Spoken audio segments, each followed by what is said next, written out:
This universe is a purgatory. This universe was not designed for life, or it was designed for purgatory life. Think about it, there's not a single moment in life where you don't feel any slight of discomfort or mini random pain somewhere in the body.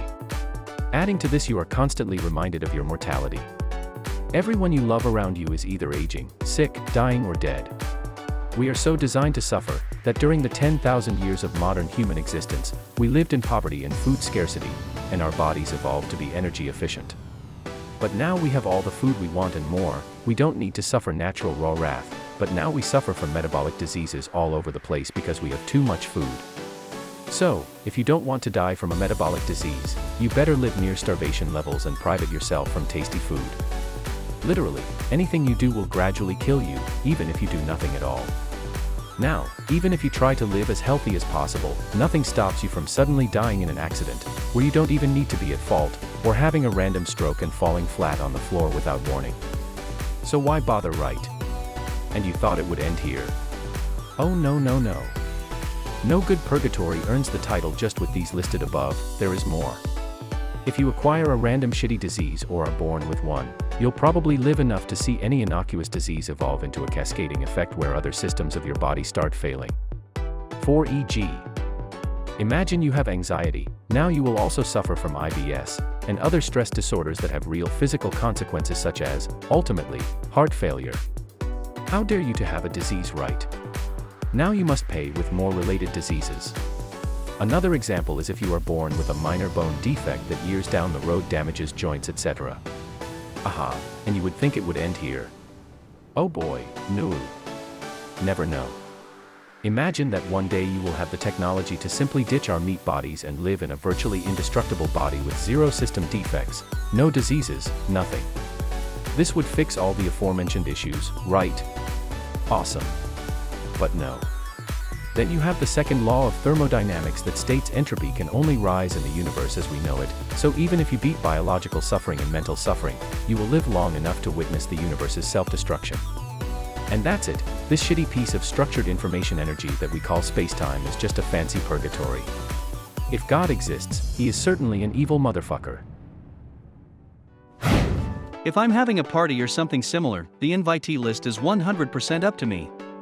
I'm not inviting somebody because they're family when there's somebody I barely talk to, and whose company is tolerable at best. These bastards probably feel the same about me. The person hosting a party decides who they invite, based on how much they want a person's company. I'm not inviting Susan from number 43 just because she's been my neighbor for 10 years.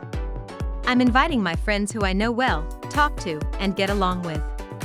Just a few disclaimers. I say invitee list because I'm fine with my invitees bringing their spouses, or if suitable, their children. I'm using the singular first person because it's a different story if the event is mutually hosted, e.g. wedding, business event, family Christmas party. Wipe your hands on your shirt, not your pants. Chances are your pants will go unwashed longer than your shirt will, therefore, you should wipe your hands on your shirt.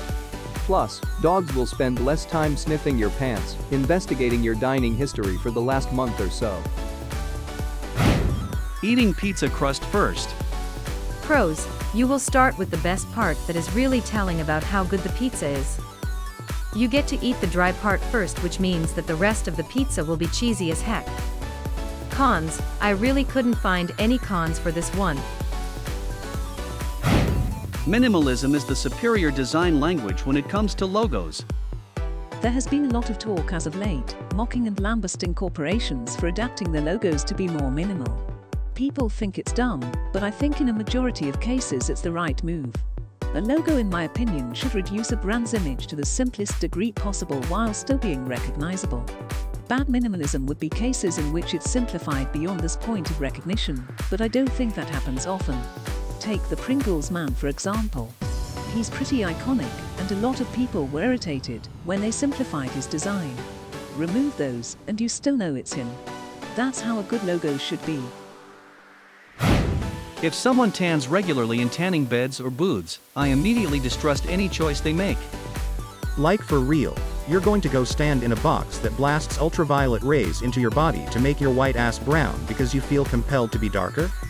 You know it's gonna make you age, it could give you cancer. It's tantamount to smoking cigarettes. At least with that, there's a sensation attached to it. The other day I accidentally turned one on when I was cleaning it at work and I felt like a vampire at high noon. It was 6 seconds and I could barely handle it. These people are like, give me the 12 minutes in the cancer box please, newest bulbs if you please, absolutely lunacy. I hate love stories in action movies. Seriously, I watch action movies for action. Not for flashbacks. Memories and love scenes.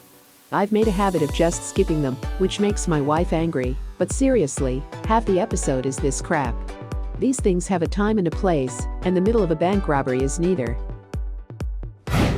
Sushi is better when it's soaked in soy sauce. Yes, I have had authentic sushi. Yes, I have drenched it in soy sauce. Sushi is a billion times better when soaked in soy sauce, and I don't care what anyone thinks. The moistness, the tanginess. Plain sushi is just inferior. I honestly fucking despise sleeping. It's just too fucking peaceful? How the fuck to describe it, but the only thing keeping my ass from just pulling endless all-nighters is my workout schedule, work and the fact that I have a tendency to hallucinate more than the average person. But aside from that, I fucking hate sleeping. It's just so boring, I would rather be doing anything fucking else. If you're in a serious relationship / married, you have every right to pick up and use your SO's phone whenever without asking. So many people get caught up on my property and privacy. But there should be complete transparency and zero secrets for a successful and healthy relationship. Y'all acting like I'm talking about going through it snooping. I said using it whenever I want to, being able to unlock it, and do whatever on it whenever. My phone died, and he is there? Sweet as I'll grab and use it. Wanna stalk someone who's blocked me, just use his. Y'all need to reevaluate the trust you think you have in your partners.